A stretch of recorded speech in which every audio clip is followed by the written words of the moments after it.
Hi, everybody. I'm George, and this is the best little horror house in Philly, the show where we talk about the best horror movie ever made, according to our guest, at least. And today's guest is a writer and host of Struggle Session. Leslie Lee III is here. How's it going, Leslie? Oh, it's going great. Thank you so much for having me.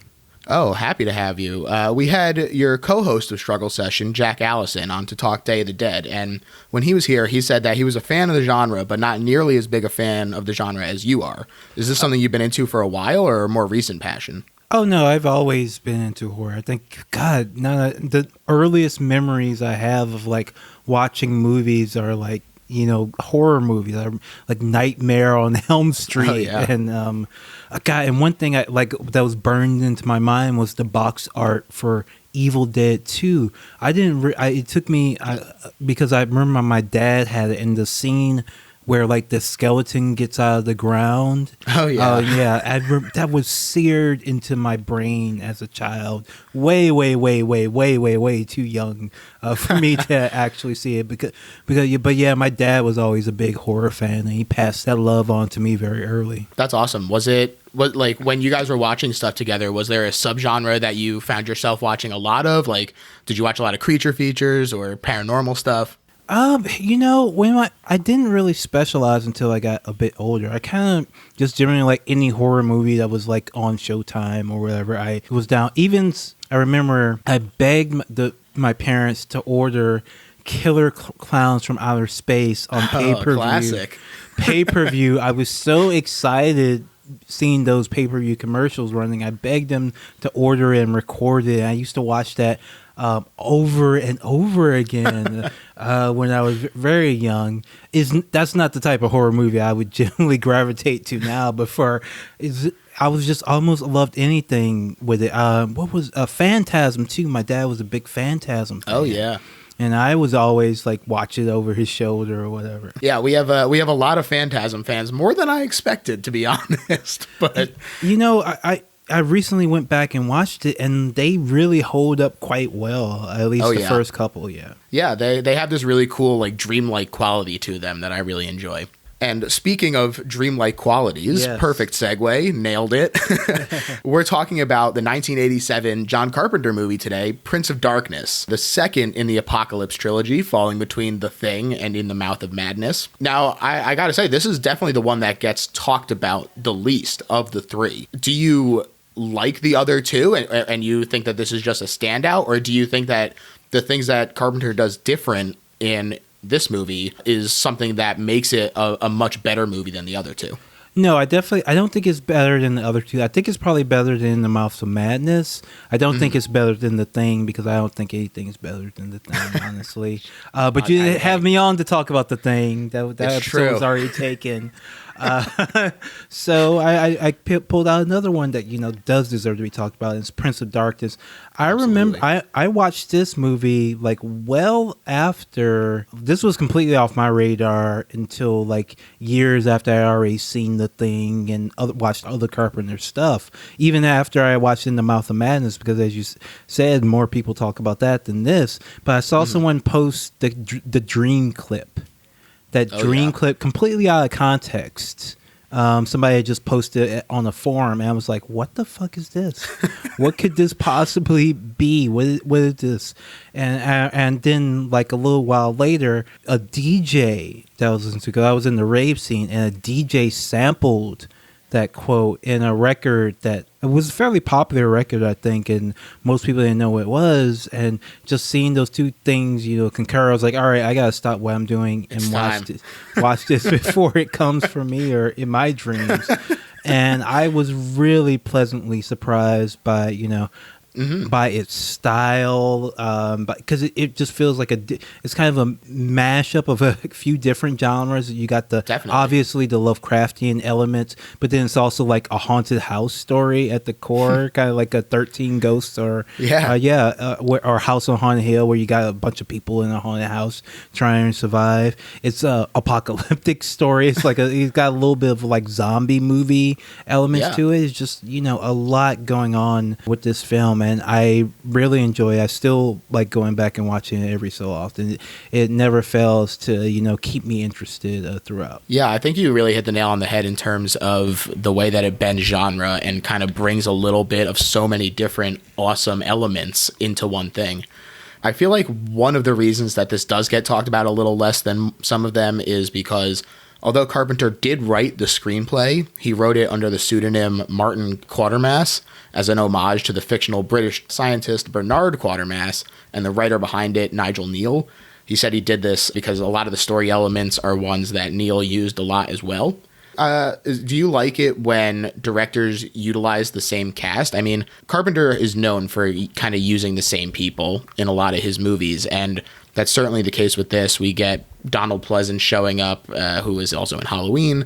We get a bunch of people from Big Trouble in Little China as well. Do you like when people kind of have their favorites, or do you feel like it kind of takes you out of it and makes you feel more like you're watching something? Oh, no, not at all. I like when people bring back the actors because, I mean, regardless, for people who don't know, Struggle Session is a podcast about where politics and pop culture interact.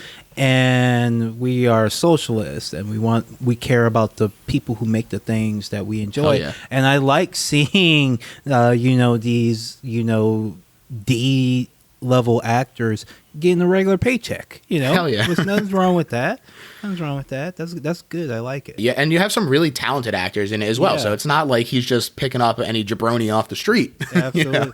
Absolutely. Well, with Alice Cooper, he kind of did. but Alice Cooper is really good in this. I think one reason why this film maybe doesn't get talked about as much is that, the star is Kurt Russell, one of the greatest movie stars of all time, certainly in the top 50. All right. Yeah. With, In the Mouth of Madness, you have not quite a mega star, but still like a top level character actor who can, is still like a leading man. He's still a leading man. In this, you don't really have a standout actor. Not that they're not good, but they're just not, it feels, if you told someone this was a TV movie, they would like believe you, right? Like if you, so that's kind of where it is as far as star power goes. Yeah, I think you're right. And I think that a lot of that comes from the fact that Donald Pleasence is first billed, and I feel like that's atypical for him. And Carpenter said that the inspiration for this movie came while he was researching theoretical physics, like you do. And he wanted to pair the idea of the ultimate evil with the matter antimatter stuff he was learning about. And so he came up with this crazy idea, and he went to the newly formed Alive Pictures, one of the first independent movie studios, and he had just signed a multi-picture deal with them, and for each one of the movies that he was going to do, he got $3 million and complete creative control. And so, I mean, that's exactly what you want out of a John Carpenter movie, in my opinion. And they wound up shooting it in just 30 days, which is remarkable to me. Yes. I mean, because it does seem like a movie that takes place on a rather large scale. Even across, it spans time and the cosmos, but it's still, I guess, a month then. That is really amazing. And there's so many characters and so much going on. It could have been like a mess. Maybe some people do think it's kind of a messy film, but I think he more or less, basically pulls it off and gives lots of characters, lots of arcs, lots of little storylines going on throughout. And all of it ends up with a satisfyingly bloody and also kind of like existentially horrific end. Yeah, I think that also that messiness is kind of on purpose. A lot of Carpenter's movies like to keep you off balance. And one interesting way that he did that with this movie was actually by shooting with a wide angle lens and using an anamorphic format. So there was lots of stretching and distortion with this movie. So that plus the dream sequences, and I really feel like it's something that he was going for. And so people who list that as a detriment of this movie, I'm like, well, then I think that it's maybe just not the movie for you because, I think it's part of the point. And you mentioned Alice Cooper. The previous year, Alice Cooper had done several songs for the popular Friday the 13th Part 6, including Teenage Frankenstein. And Cooper's manager, Shep Gordon, was also the founder of Alive Pictures. And so he was an executive producer on the movie, suggested that Cooper write a song for the movie. And not only did he do that, releasing a song with the same name, he also appears in the movie as one of the homeless mob, sort of the leader of it. And boy, like, he's really great in it. Like, I think he's very intimidating in it. Yeah, like, he's certainly a different type of movie villain, but certainly a believable one. He did the thing. Rock stars going into film is not the highest batting average, but this one he knocked out of the park. He did like just enough to be creepy and scary and not make you think of Alice Cooper. In fact, it took me a while when I was first watching it because I thought it was just maybe somebody who was like inspired by the look of Alice Cooper as opposed to him himself. In classic Carpenter fashion, critics were extremely harsh on this movie when it was released, saying it sucked and it was cheesy. And I'm curious why you think critics get it so wrong with Carpenter so often. I mean, at the end of the day, he is a genre director with no higher illusions. Like even someone the director of The Fly and Cronenberg. Yeah, Cronenberg. Like Cronenberg, he ended up doing prestige mobster movies eventually. Right. And John Carpenter, he just has like zero interest in being anything other than a genre director. And I think a lot of them are still mad at him for inventing the slasher movie as well. I think that was a rough time for film critics. I agree with pretty much everything you said. I think that a lot of it, not only his passion for proud horror that doesn't try to be something it's not, but also I think he has a real predilection towards the surreal, which throws a lot of people. And so when they're like, I don't like having to think about it, then they wind up labeling it cheesy and not enjoying it. But like many of his movies, this has also gone on to become a cult classic. Cult, pun intended on that. But yeah, it's a lot of fun. And the movie starts, and literally the first thing that happens is that John Carpenter's score kicks in. And God, this guy is just so sick on the synths. Like, it's incredible. I love his music so much because it's so simple, right? Like, it's so simple. Like, you could do this. Like he it's always like one note at a time, it's very simple stuff, but so perfect for wherever he's going for, and so haunting. Like it freaks me out sometimes because I will start hearing like some John Carpenter in my head about my day. I'm like, but I won't realize at first like what is this ominous sound that's in my head. I was like, oh, that's from The Thing. Oh, that's from Prince of Darkness. It's just it infects you with these very simple melody. Yeah, I think that's something that he does perfectly. We actually had Caroline Williams, the star of Texas Chainsaw Massacre 2, on the show, and she had a lot of compliments for Carpenter, saying that him and Tobe Hooper did score very similarly in that they just kind of imply at you. Yes. And I think that really is exactly what they're doing, where they just kind of give you like their theme songs for the movies, and all their scoring and everything are very simple, like chord progressions that are so simple, but because they're simple, they're able to stick with you because you don't have to worry about like, oh, how did that song go? No, it's very clear, very haunting. I really like. Unfortunately, he doesn't direct anymore because his eyesight's not the way it used to be, but he's still out there making music, and even like he goes on tour with his son and stuff. So it's cool stuff. Yeah. And so we hear that John Carpenter score, and we first see a death right away where the body count starts at 1. He has this cute little chest on his chest. It's like this little tiny thing. Donald Pleasance is another priest, and he walks in, and we get some really fun teases to set the stage for what's going to happen. A little glimpse at his journal, Pleasance pulling a key out of the chest, that sort of thing. That's something that I love that Carpenter does, is where he doesn't really just throw you in. I've seen a couple of movies where they're really just like, okay, here you go, we're in it. And with Carpenter, he really lets you enjoy the atmosphere and really let you soak in it. Yeah, he takes his time, and it's not a very long movie either, but it still feels like very still and not like hectic. For the most his pacing part. is great. Yeah. It's really like, and it just kind of lulls you in because you really don't know where it ends up going.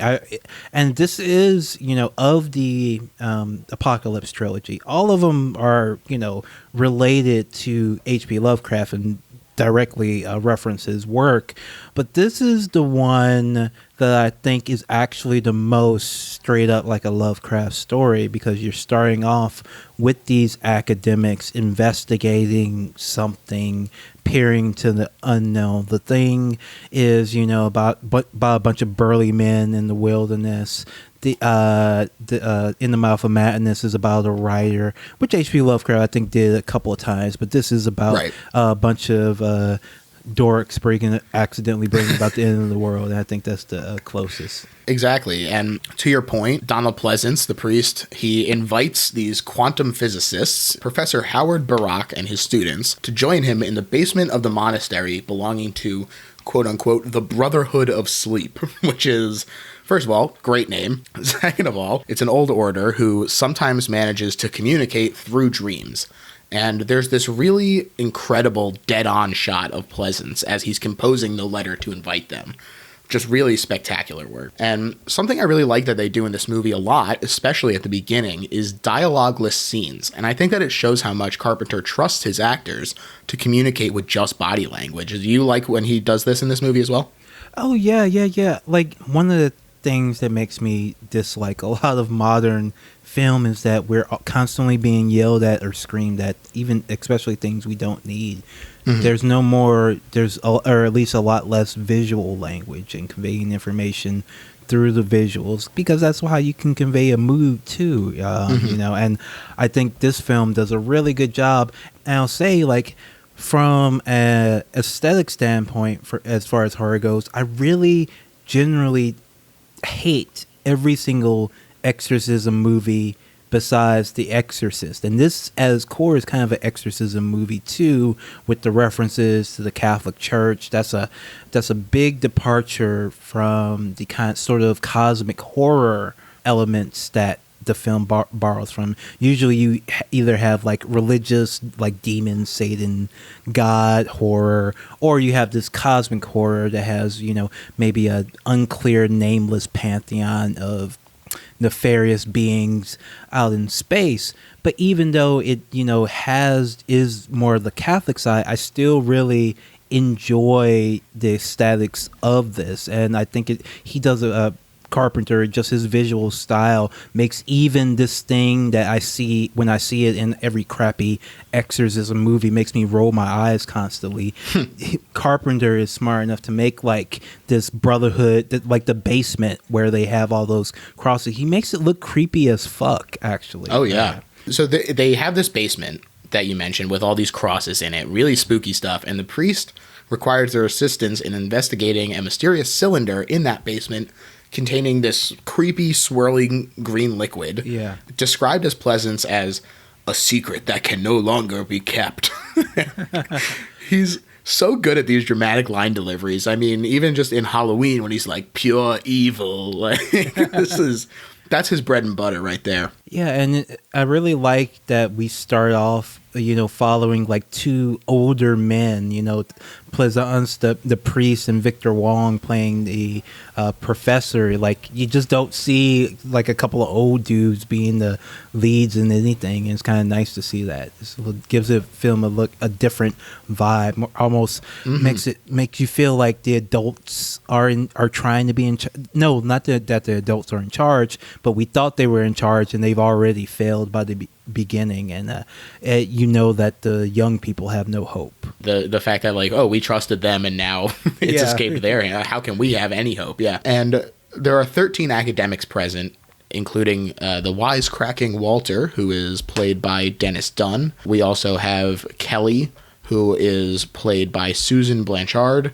and Brian Marsh and Catherine Danforth, who are played by Jameson Parker and Lisa Blunt. And everyone does a really admirable job. Like, I mean, as you said before, they're really not exactly A-list actors, but I mean, everyone's doing so well. And I think that part of that has to do with the script being really great. But also, I think that just the fact that Carpenter is willing to give them a little bit of a leash. Like, it definitely seems like they're loose on this set, and letting them kind of really embody the characters, I think really makes the movie work on a level that maybe belies the budget. Yeah, because if you look at any scene that they're in, they're at work. They're doing if one person is being focused or two people are having a conversation, the other guy's in the background, fiddling with some dial. I think it always seems like it really is both the location and the acting. Like, you feel like this is a real place. This is a real space. This is a building you could walk into and explore yourself. And the way that the actors inhabit the space and the way that he shoots the space makes that it makes it feel so real, and all the more terrifying when you end up trapped in this space with the father of Satan. Yeah, and I think that a lot of the work that they're doing it works as just like tone setting and everything, but it also, I think they do a really admirable job of making sure that it also helps with the plot. Like, when we meet Brian and Catherine, they're discussing like Schrodinger's cat and how common sense breaks down at a subatomic level. And I mean, the way that applies to later things, like when you first watch this movie, you're just like, oh, it's just a bunch of dorks. And then afterward, you're just like, oh, I understand that this is dealing with these subatomic particles and the parallel nature of the way that superposition works, quantum superposition. So pretty interesting stuff. Yeah, and this is before like quantum physics was so popularized, by like years before, like Brian Greene or those did his like little PBS special talking about it. This is like cutting edge stuff to be putting in a B horror movie. Yeah, absolutely it is. Not only are things creepy going on inside this church, but things outside the church are bizarre as well. We've seen a couple shots already of a bunch of, like a colony of ants going just wild. But we also see a homeless woman making repeated gesture to the sky. And then later a group all staggering in a line, just staring upwards and like just watching the academics. And it genuinely scared me when the academics look out the window and just see them staring. Like, I genuinely gasped when they looked out. And it really scared me. Yeah, there's lots of creepy imagery, and the bugs usually get me. First. I hate, even though when they use the spiders, they look a little fake, but it's still a bug, so it still fucking creeps me out. So the academics they're all investigating what's going on, and they decipher some text found next to the cylinder, which describes the liquid as the corporeal embodiment of Satan. And the computer, it's very like Alien, the way it just like that you focus on the screen printing out the text like that. And I really like it. And it's a pretty cool list of titles, the way they roll it out. They're like Mystery, Babylon the Great, The Mother of Harlots, The Abomination of the Earth. I'm like, oh, hell yeah. He's getting the full announcement here.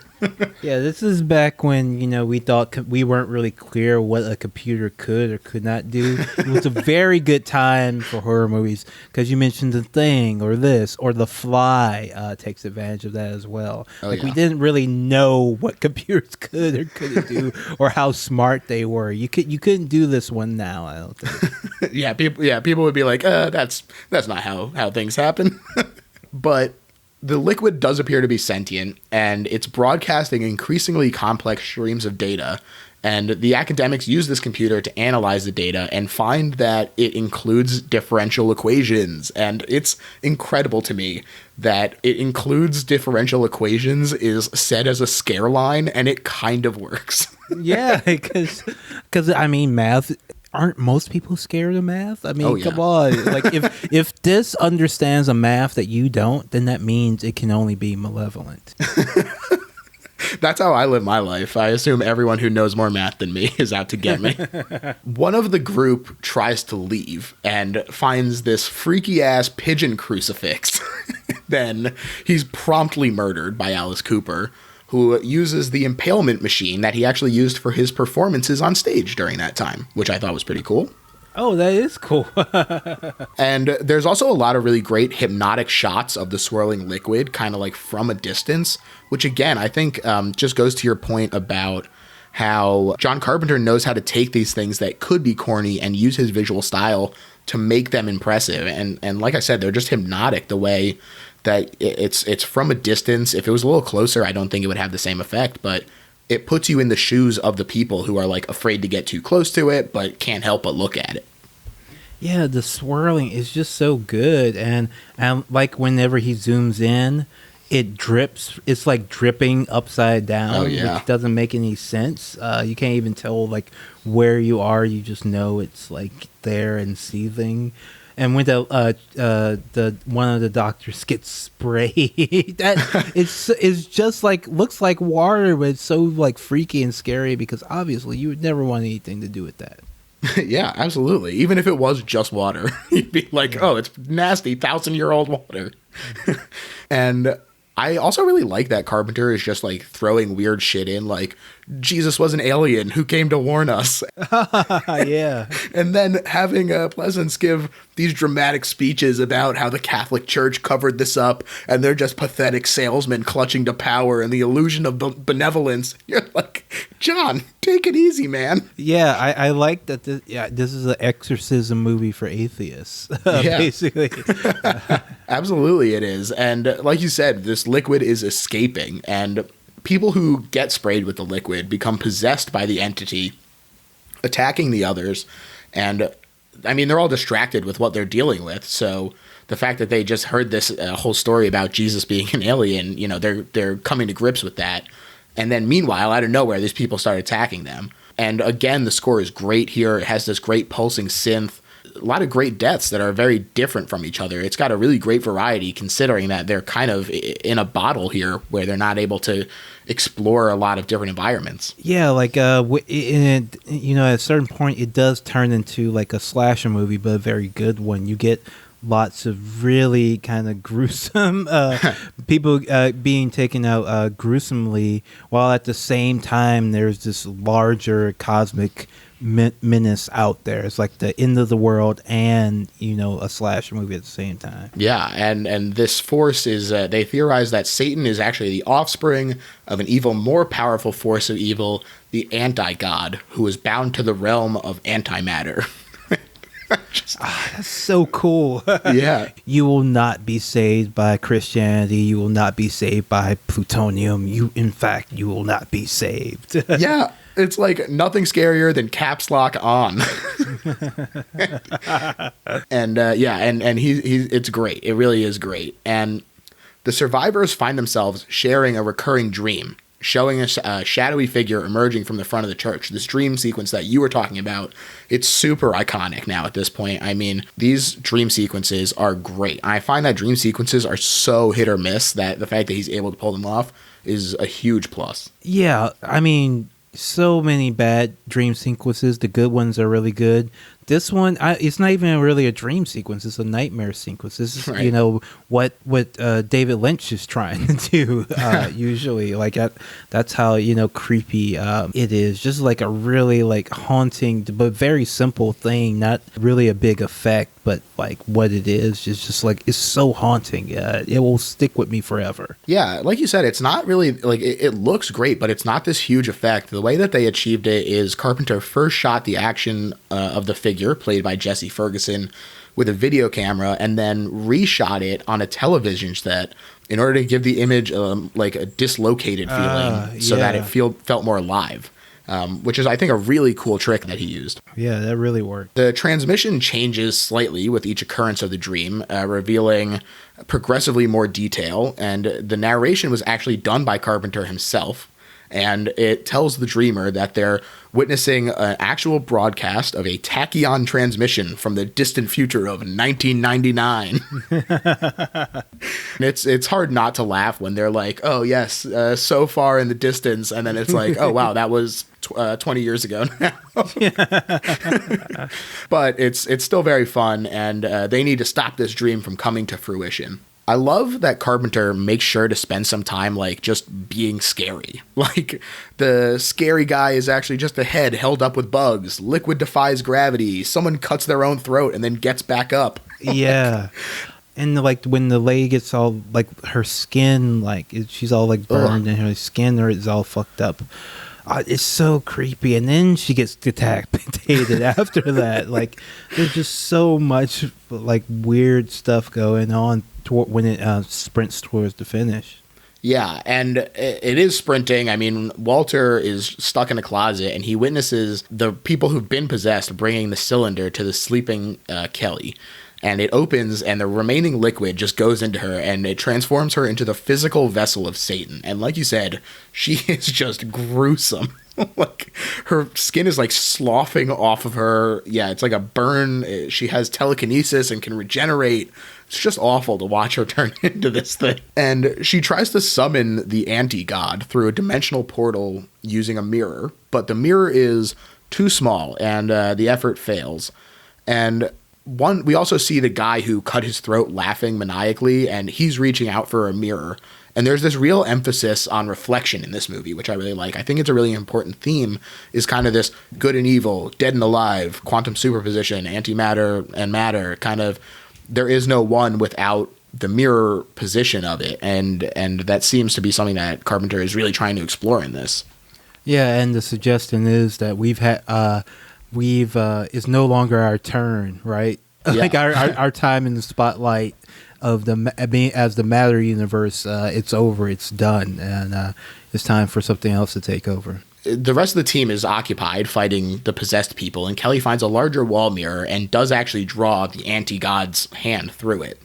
And Danforth is the only one who is free to act, so she tackles Kelly, causing both of them to fall through the portal, and the priest shatters the mirror with an axe, trapping Kelly, the anti-god, and Danforth in the other realm. Donald Pleasance is like so psyched that he did this. He's just thrilled.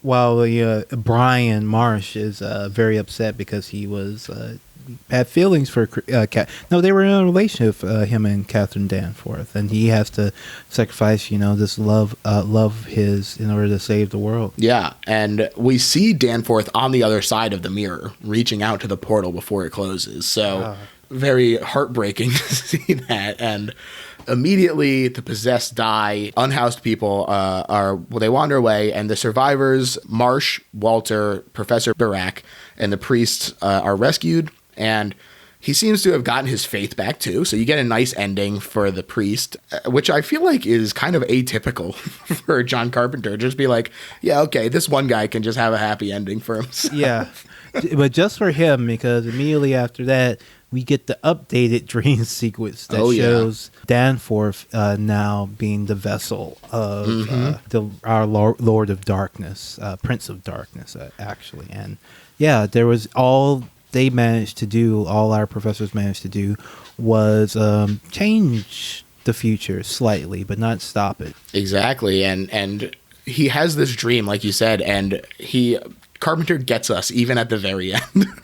He's like, all right, dream sequence. He wakes up. You're like, oh man, that was scary. It's still happening. But he finds Kelly still disfigured, lying in the bed with him.